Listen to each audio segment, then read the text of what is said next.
신천지와 관련돼서 미신고 시설이 우수수 나오고 있습니다. 검찰도 수사를 하겠다라는 의지를 밝히고 있고, 특히 신천지와 관련해서는 박원순 서울시장의 발언이 매일 새롭게 소개가 되고 있는데, 어제는 박원순 시장이 신천지를 향해서 매우 오만하다라고 상당히 분노하는 발언 저희가 전해드렸는데요.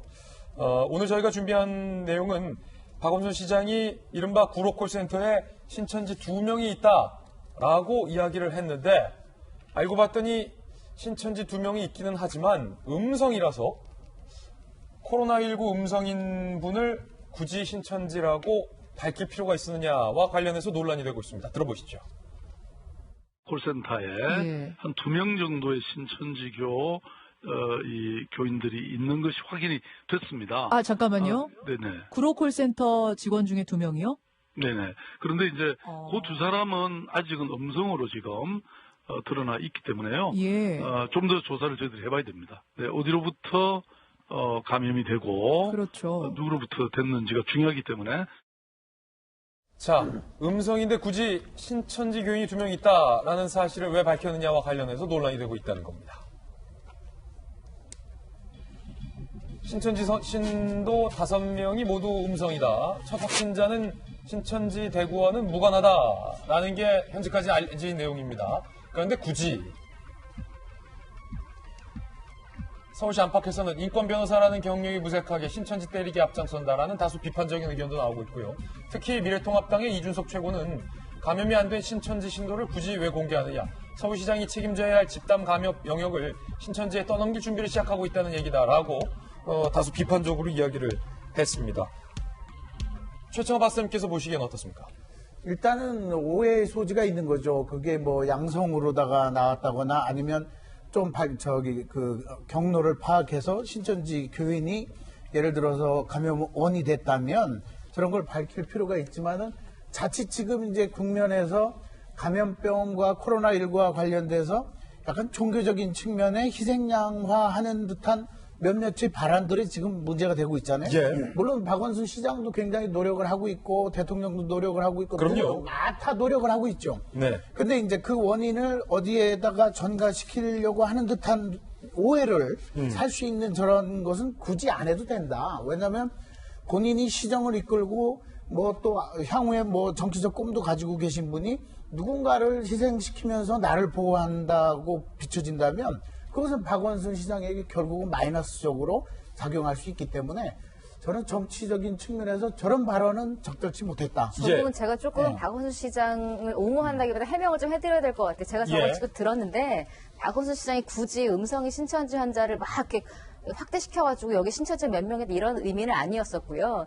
워낙 신천지 확진자가 많다 보니까 이제 진행자가 질문을 했어요. 혹시 거기도 시작이 누구였을까? 신천지 없습니까? 라고 했더니 이미 조사를 마쳤는데 그렇지 않은데 명단과 바로 대조해봤는데 2명이 있더라. 이런 취지에서 신천지가 2명인데 음성이더라라는 얘기까지 박원순 시장이 그 자리에서 했어요. 예. 그러니까 아마 그 2명이라는 것 자체는 박원순 시장이 막 신천지로 몰아가려고 한 건 아닌데 제가 다 들어서 느낌은 문제는 거기서 끝났으면 되는데 하지만 그러니까 진행자가 물론 기독교 방송이기도 하니까 그 2명이 얼마나 포교를 했을지도 모르고 그 안에 2명이라는 건 명단에 있는 사람이 좀 더 확인해봐야 된다 이런 이제 뉘앙스로 이야기를 했고 그러다 보니까 박원순 시장도 조금 조사해보겠다라고 했는데 전 여기서 포인트는 뭐냐면 그동안 박원순 서울시장이 어떻게 행동을 해왔길래 저렇게 그냥 꺼리가 안 되는 이야기도 사람들이 붙잡아서 신천지로 몰아가려는 것 아니냐 이렇게 해석이 되고 있는 것 자체가 전 사실은 오해를 그동안에 그렇죠. 그동안에 박원순 서울시장의 행위가 그런 오해를 살 만한 일이 너무 많았다라는 것을 오히려 역으로 증명하는 건 아닌가. 예. 그 부분에 대해서는 박원순 시장도 반성을 해야 될 것 같고요. 일단 라디오 자체는 제가 좀 해명을 CBS 해드리겠습니다. 김현정의 뉴스쇼야 그럴 리가 없지만은 CBS는 신천지를 표현할 때 2단 신천지라고 아예 정해놓고서 방향을 설정하고 가고 있는 거거든요. 그렇군요. 그런 매체와 인터뷰를 할 때는 조금 더 신중할 필요가 있었지 않나 하는 아쉬움이죠. 두 분 말씀하셨던 것처럼 박원순 서울시장이 지금까지 신천지에 대해서 살인죄 고발, 그다음에 법인 허가 취소, 맞아요. 세무조사 등의 조치를 취하거나 시행 방침을 밝히고 인터뷰를 하고 있는 것과 연관돼서 지금 논란이 되는 것 같은데 사실은 세무조사랑 코로나19는 아무 관련이 없다.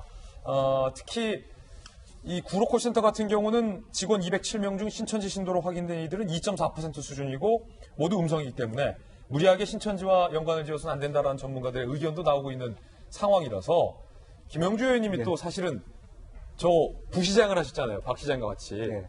좀 말씀하시기가 좀 곤란하시죠? 뭐 그런 건 아닌데 그런 거 아닌가요? 굳이 얘기를 하면 같은 종교 집단이 경기도에서는 허용되지 못했어요.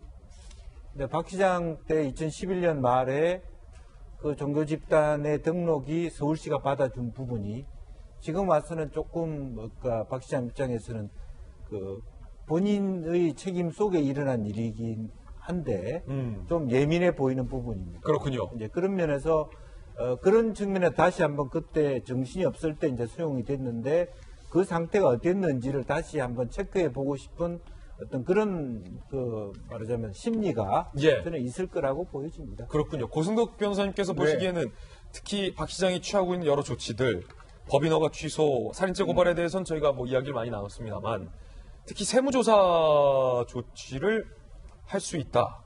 구상권도 행사할 수 있다.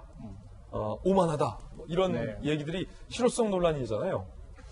어떻게 보면 이제 이재명 지사라든가 그 경북 쪽에서 하고 있는 신천지에 대한 조치와 많이 비교가 되는 건데요.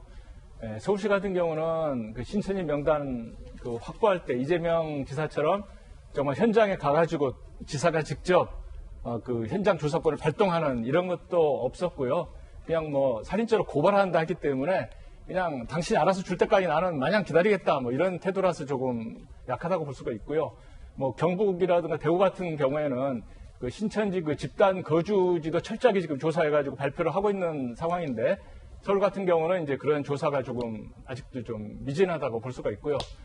정작 이제 서울시의 콜센터라든가 그 집단 감염 우려가 서울시가 더 큰 것에도 불구하고 아직까지 그 집단 감염 위험에 대한 어떤 가이드라인이라든가 어떤 대응책 같은 것을 아직 제대로 마련하지 못하고 있는 부분이 있거든요.